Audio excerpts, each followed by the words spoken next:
वेद माता गायत्री की महिमा अपार है। गायत्री जप, गायत्री उपासना से जो फल प्राप्त होता है उसका वर्णन तो किया ही नहीं जा सकता है। वैष्णव टीवी के सभी दर्शकों को नमस्कार। हमारा चैनल देखने के लिए धन्यवाद। हमारे चैनल को सब्सक्राइब करें। इस वीडियो में हम आपको गायत्री जप के अंतर्गत रखने वाली सावधानियाँ, इस जप के क्या क्या नियम होते हैं और इसका अनुष्ठान कैसे किया जाता है, इसके बारे में हम आपको पूरी विधि बता रहे हैं। चारों वेदों में तत्सवितुर्वरेण्यम इत्यादि मंत्र के समान कोई भी मंत्र नहीं है। समस्त वेद, यज्ञ, दान, तप गायत्री मंत्र के 16वें हिस्से के बराबर भी नहीं है। अधिक क्या कहा जाए, गायत्री उपासना करने पर गायत्री उपासक की सब मनोकामनाएं पूर्ण करती है, उसको सब सिद्धियां प्रदान करती है। पहली बात यह है कि जितने दिनों तक जप किया जाए, कोई अनुष्ठान किया जाए, उसमें आवश्यक बात यह है कि उन दिनों तक ब्रह्मचार्य पालन, अंदर और बाहर की शुद्धता, भूमि शयन, सात्विक रहन सहन, फलादि सात्विक आहार, एक समय भोजन, एकांतवास, पाप कर्म परित्याग पूर्वक, अहिंसा सत्यादि का पालन, जप निष्ठा तथा मंत्र में विश्वास रखना चाहिए। जिस आसन पर, जिस स्थान पर बैठकर जप किया जाए वह स्थान तथा आसन बदलना नहीं चाहिए। साधन अनुष्ठान के समय वस्त्र भी एक ही होने चाहिए, जिनको प्रतिदिन साधन के समय पहनकर बाद में धोकर रख देने चाहिए और फिर साधना के समय धारण करना चाहिए। एकांत स्थान में पूर्व दिशा की ओर मुख करके आसन पर बैठकर आसन शुद्धि करें। आसन शुद्धि का मंत्र इस प्रकार है। ओम आसन मंत्रस्य मेरु पृष्ठ ऋषि सूतलम छंद श्री कूर्मो देवतो पृथ्वीबीजम अनंत शक्तिर आसनेर्विनियोग है। ओम पृथ्वी त्वया धृता लोका देवी तुम विष्णु नाम धृता तुम च धारे माम देवी पवित्रम कुर्चासनम। इस प्रकार बोलकर उषा से जल प्रोक्षण करें। पहले 3 बार आचमन करें। आचमन के पश्चात तत्व मुद्रा से अंगन्यास करें। अंगन्यास इस प्रकार है। ओम हदयाय नमः, हृदय का स्पर्श। ओम भू, सिर से स्वाहा, सिर का स्पर्श। ओम भूः, शिखाय वसट, शिखा का स्पर्श। ओम स्वः, कवचाय हुम, बाएं हाथ से दाहिने कंधे और दाएं हाथ से बाएं कंधे का स्पर्श। ओम भूर्भुवः स्वः, नेत्राभ्याम वोषट, मध्यमा तथा तर्जनी से नेत्रों का स्पर्श। ओम भूर्भुवः स्वः, अस्त्राय फट, दाहिना हाथ सिर के चारों ओर घुमाकर बाईं हथेली पर आघात करें। इसी प्रकार शरीर में न्यास करें। ओम तत्पदम पातु में पादौ, जंगे में सवितु पदम, वरेण्यम कटिदेशम तु, नाभिम भर्गस्थेव च, देवस्य में तु हृदयम, धीमहीति गलम तथा धियो में पातु जिह्वायाम, ये पदम पातु लोचने, ललाटे न पदम पातु मूर्धानम में प्रचोदयात्। इसके पश्चात माता गायत्री के ऋषि देवता आदि का विनियोग करें।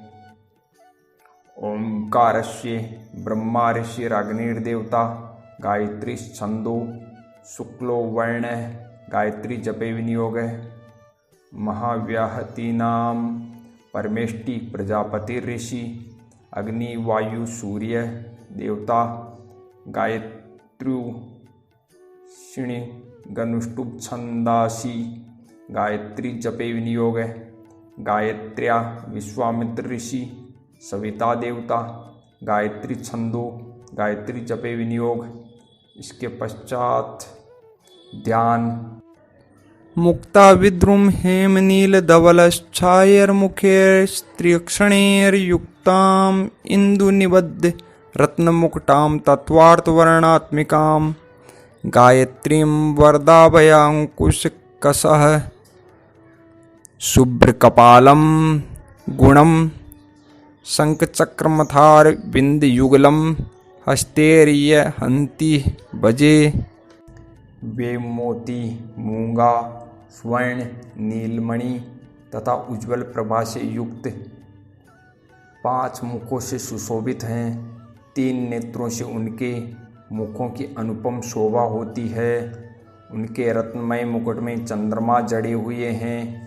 वे वरदायिनी गायत्री अपने 10 हाथों में अभय और वर मुद्राएं, अंकुश, पाश, शुभ्र कपाल, रस्सी, शंख, चक्र और 2 कमल धारण करती है। इसके बाद गायत्री का आह्वान करें, कृतांजलि होकर कहें। तेजो अशीति मंत्रस्य देवा ऋषियो धाम देवता गायत्री छंदो गायत्र्या वाहने विनियोग है। ओम तेजो अशी शुक्रमस्यमृतमसि धामनामासि प्रियं देवानामना दृष्टं देवयजनमसि। अर्थात हे गायत्री, आप ब्रह्म तेज हो, सवितर रूप से आप तेजोमयी हो, आप मुक्ति प्रदान करती हो, आप उपासकों की ध्येय हो, आप सब प्रकार के योग्य हो, आप सर्वमंत्रमयी होने से देवताओं की प्रिय, सर्वदा विजयी ईश्वर की उपासना के मंत्र हो, पूजा की साधना हो। इसके बाद गायत्री उपस्थान करें, कृतांजलि होकर कहें। तुरी पदस्य विमल ऋषि परमात्मा देवता गायत्रूपस्थाने विनियोग है।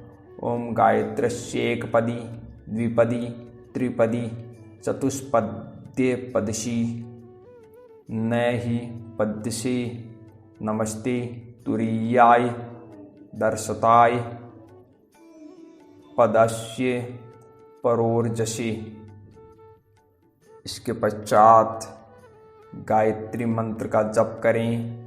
ओम भूर्भुवस्सुः तत्सवितुर्वरेण्यं भर्गो देवस्य धीमहि धियो यो न प्रचोदयात्। वरेण्यम ऐसा कहकर उच्चारण करें। गायत्री कल्प में बताया है वरेण्यम विमलम चोक्त्वा जप काले विशेषतः। अर्थ समझकर जप करने से विशेष फल प्राप्त होता है। सृष्टिकर्ता प्रकाशमान परमात्मा के तेज का हम ध्यान करते हैं। परमात्मा का यह तेज हमारी बुद्धि को सद्मार्ग की ओर चलने के लिए प्रेरित करें। जप करते समय इन बातों का ध्यान रखना चाहिए। गायत्री के एक एक पद का अलग अलग उच्चारण मन ही मन करना चाहिए। विश्वामित्र कल्प में कहा है भिन्न पादा तु गायत्री ब्रह्महत्या प्रणाशिनी। अभिन्न पादा गायत्री ब्रह्महत्यां प्रयच्छति। पादच्छेद के बिना उच्चारण करने से ब्रह्म हत्या प्रदायिनी होती है और पादच्छेद उच्चारण करने से गायत्री ब्रह्म हत्या के पाप को भी दूर करती है। गायत्री का जप मन में करना चाहिए।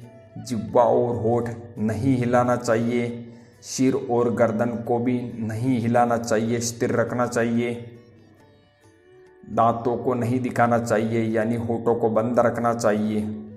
दाहिने हाथ को वस्त्र से ढककर जप करना चाहिए।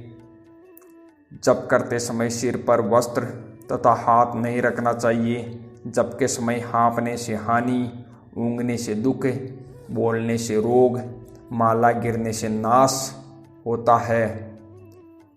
इस कारण सावधान होकर माला से जप करना चाहिए। जप करते समय माला में तर्जनी उंगली का स्पर्श नहीं होना चाहिए। सुमेरों का उल्लंघन न करें। दोबारा फेरते समय सुमेरु के पास से माला को घुमा देना चाहिए। इसके पश्चात जप करने के पश्चात गायत्री का विसर्जन करें। विसर्जन मंत्र यह है, ओम उत्तरे शिखरे देवी भूम्यां पर्वतवासिनी ब्राह्मणे समनुज्ञाता गच्छ देवी यथा सुखम। गायत्री जप की महिमा अपार है। शास्त्र में कहा है 10 बार जप करने से दिन रात्रि के लघु पाप, 100 बार जप करने से सर्व पाप, सहस्त्र बार जप से महान पाप और 1,00,000 बार जप करने से 7 जन्मों के अर्जित पाप नष्ट हो जाते हैं तथा करोड़ बार जप करने से संपूर्ण इच्छाएं पूर्ण हो जाती है। काम्य अनुष्ठान में जप के बाद में दशांश हवन करना चाहिए।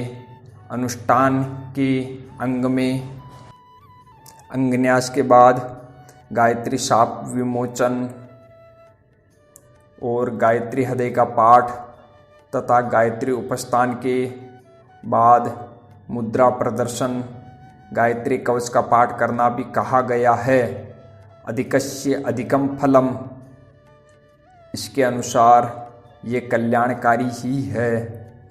कहीं कहीं गायत्री तर्पण का भी विधान कहा गया है। जप के समय वार्तालाप नहीं करना चाहिए तथा आलस्य, जम्हाई, छींक, थूकना, अपवित्र अंगों का स्पर्श नहीं करना चाहिए। कुछ अपवित्रता हो तो आचमन तथा अंगन्यास करके पुनः माला फेरनी चाहिए। जप करते समय यदि लघु शंका हो तो इससे निवृत्त होकर फिर पवित्र होकर आचमन आदि विधिपूर्वक जप प्रारंभ करना चाहिए। इस प्रकार अनुष्ठान करने से अभिष्ट सिद्धि अवश्य प्राप्त होती है।